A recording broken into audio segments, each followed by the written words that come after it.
هغه عمل چې الله تعالی په یو عمل باندې انسان ته دوه انعامات ورکوي، ډېر غټ انعامات دي. یو به دا سړی جهنمی نه وي او بل به دا سړی منافق نه وي.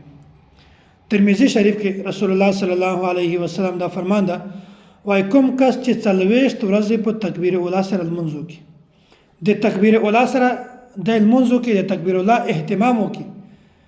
یعنی مثلا چې کله امام الله اکبر کوي شروع ول تکبیر تحریمه، دا مقتدی په دې وخت کې امام سره په مانځه کې شریک شي. نو کوم کس چې 40 ورځې 15 وخت لمونځ دا په تکبیر اوله سره وکړي، الله تعالی به دغه انسان ته 2 برات ورکوي.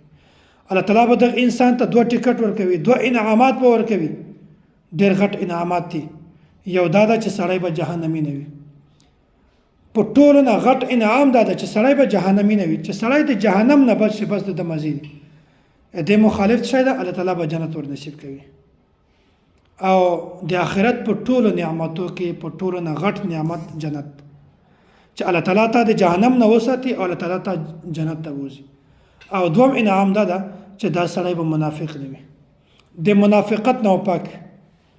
نو دومره زیات فضیلت ده، خو مونږ تاسې د دغه فضیلت نه ځکه محروم یو چې د دغه عمل ثواب د دغه فضیلت د مونږ تاسې په ذهن کې نشته.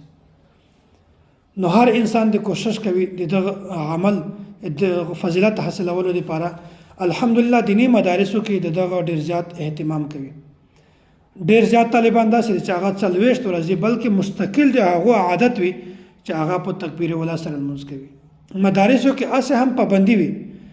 بیا خصوصا مدارسو کې داسې یو ترتیب ده چې امر ول کسان مقرر کړي وي، 15 کسان، 6 کسان، 10 کسان، هغه طالبانو ته ترغیب ورکوي، طالبانو ته دعوت ورکوي چې ځیل مانځه ته کم د ټیم مانځه ته ځي. نو الله تعالی دوی ته ثواب ورکوي، او چې کوم کسان مانځه ته ځي الله تعالی هغه ته ثواب ورکوي. نو داسې ترتیب ده چې الا ماشاءالله یو نیم طالب که داسې و چې هغه د تکبیر اوله نه پاتې شو، که نه وي ټول طالبان د لمونځ په تکبیر اوله سره کوي. نو ولې کوم کسان چې مدارسو کې نه د کور کې هغه تکبیر اوله سره لمونځ نشي کولی؟ بالکل یې کولی شي. تکبیر اوله سره ماشوم هم کولی شي او ځوان هم کولی شي، بوډا سړی هم کولی شي.